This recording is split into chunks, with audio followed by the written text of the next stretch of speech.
someone who's always had a massive obsession with to-do lists, this has been a major transition for me, but I've got to say I can feel a difference and I'm making progress towards achieving my goals versus busy being busy.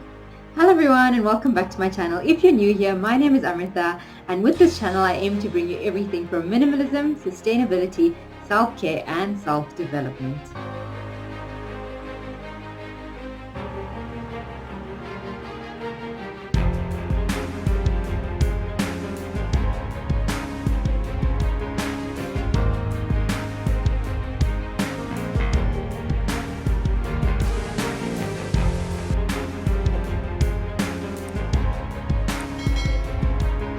The more intentional and deliberate you can get about your life, the better you can improve the quality of your life. A survey was conducted by Mindvalley on what students wanted to become better at, and the top two results were surprisingly better focus and overcoming overwhelm. Through this discovery, Nir Eyal was brought on as a Mindvalley teacher to help people leverage the power of focus, develop the right habits, and how to become indistractable, a term he coined. His work has appeared in peer-reviewed journals and numerous academic journals. Once clinically obese, Nir used these techniques to get back on track to achieve the life he now lives. He is an author of 2 best-selling books and a former Stanford lecturer. In addition to blogging, Nir has been featured in the New York Times, the Harvard Business Review, Time Magazine, and Psychology Today. So back to the term he coined, indistractable. It does not mean you are never distracted. Rather, it's to be as honest with yourself as you are with others. If you tell yourself you're going to eat well, meditate, or work out, stick to it and identify yourself as this new person you want to become. Distractible people keep getting distracted by the same things over and over again and cursing, Facebook and emails and the cake and cigarettes and whatever other external triggers you may be facing, as opposed to looking internally and realizing this keeps happening again and again. An indistractable person, on the other hand, says, okay, you got me once, and asks, what am I going to do today to keep me from being distracted tomorrow? And Paulo Coelho has a beautiful quote that says, a mistake repeated more than once is a decision. Nir says the first place to start is to understand what distraction is. Most will say that focus is the opposite of distraction, which he says is not entirely correct. He says the opposite of distraction is traction. Both end in the same 6 letters, action. This further emphasizes that distraction is not something that happens to us, but an action that we take. Traction is an action we take in the furtherance of a goal and something we do to become the person we want to be. Distraction, on the other hand, is something that pulls you away from your goals and values. He goes on to state that any action can be traction or distraction.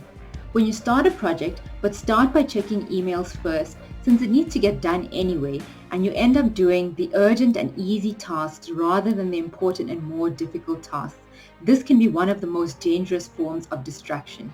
Anything can be a distraction. Just because it's work-related and it needs to get done, it does not mean it's not a distraction. I used to fall victim to this all the time. Reading mails as they would pop up and reply to them immediately, which would then take time for me to get back to the task I was busy with prior to receiving the mail. I just always wanted to have everything done and taken care of then and there, whether urgent or not. Research shows that every time we respond to pings and notifications, only 10% of the time is it something as a result of an external trigger. 90% of the time we get distracted. It is not because of something that is happening outside of us, but rather something that is happening inside of us. We're trying to escape uncomfortable emotional states that we may be in. This can be anything from boredom, loneliness, fatigue, uncertainty, stress, or anxiety. This is why the first place to begin is to master these internal triggers, because time management equals pain management. None of the tips and tricks that anyone teaches you will work unless you first deal with the fact that time management equals pain management. You will always find an escape, whether it is booze, Facebook, affairs, addictions, until you learn to master yourself and those internal triggers. Neurologically speaking, everything we do is to escape the feelings of discomfort. Even the pursuit of pleasurable situations is the desire to escape feelings of discomfort. So that's step 1 and the first and most important step, mastering internal triggers. A technique Nir uses almost every day is the 10-minute rule. Set a timer for 10 minutes the next time you get distracted and get back to the task at hand for the next 10 minutes, or what psychologists call surf the urge, which acknowledges these uncomfortable feelings are transitory, like waves, and knowing it will not last forever, although it might feel like it, and talking to yourself with compassion while you wait out the 10 minutes. 9 times out of 10, when the timer goes off, you will be right back at the task again. These 10 minutes can be increased, and over time you'll develop the self-efficacy to prove to yourself that you're someone that keeps their word. And when you say you're going to do something, you do exactly that. The biggest mistakes Nir says people make is that they have no traction for their day. So how can you call something a distraction when you don't know what it's distracting you from? He goes on to say that there is no coincidence that we talk about time like we talk about money. We make time for those in our lives. We spend time just like we spend money. We pay attention just like we would pay for something with money. So we need to start treating time as much as a valuable commodity as we do with money. Nir actually goes on to say that we should be generous with our money and super stingy with our time. Why? Because we can always make more money. So define how you want to spend your time. Turn your values into time. Essentially, these are the attributes of the person you want to become, and they are unique to each individual. And I strongly believe that no one should impose these on you. So how do we make time for traction? Look at the week ahead and ask yourself, how would the person I want to become spend time in the 3 life domains? You, career, and relationships. Instead of ticking boxes off your to-do list, start thinking in terms of, did I do what I said I was going to do for as long as I said I was going to do it without distraction? Research shows that people who do work without distraction get more done than people who keep to-do lists. As mentioned before, although external triggers are a small part of why we get distracted, they are no less annoying. Ask yourself, is the trigger serving me or am I serving it?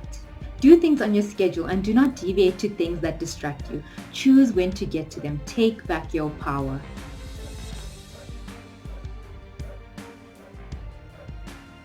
Nir speaks about an effort pack that he uses where he connects an outlet timer to his Wi-Fi connection. That automatically shuts down his internet connection from 10 p.m. so he's not checking that one last mail or that one last episode of something on Netflix.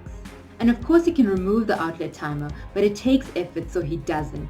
And it also serves as a reminder of bedtime, rest time, and time to rejuvenate without the distraction of technology. This is also about aligning your days with your value system. There is a second type of pact he speaks of, a price pact. This is where he says you should put up a valuable note of currency in plain view, with a lighter next to it. When you have that task that you don't want to do, look at this note and the thought of burning it. Would you do that? Burning your hard-earned money? Definitely not. This will get you to do the dreaded task and works every time. But remember, these are only to be used once you've tackled steps 1, 2, and 3 first. The third type of pact is an identity pact. For instance, a vegan will not find it difficult not to eat meat when offered because this is part of their identity. In the same way, if you identify yourself as a person of your word, you do not want to let yourself down, so you get things done that you say you will. Nir goes more in depth into this in his books, and I'm sure in the Mindvalley classes as well. If you're interested in going deeper, be sure to check out his work, as this is barely touching the surface. I used his techniques to prepare for this video, and I have to say that I did it in less time and with less distraction.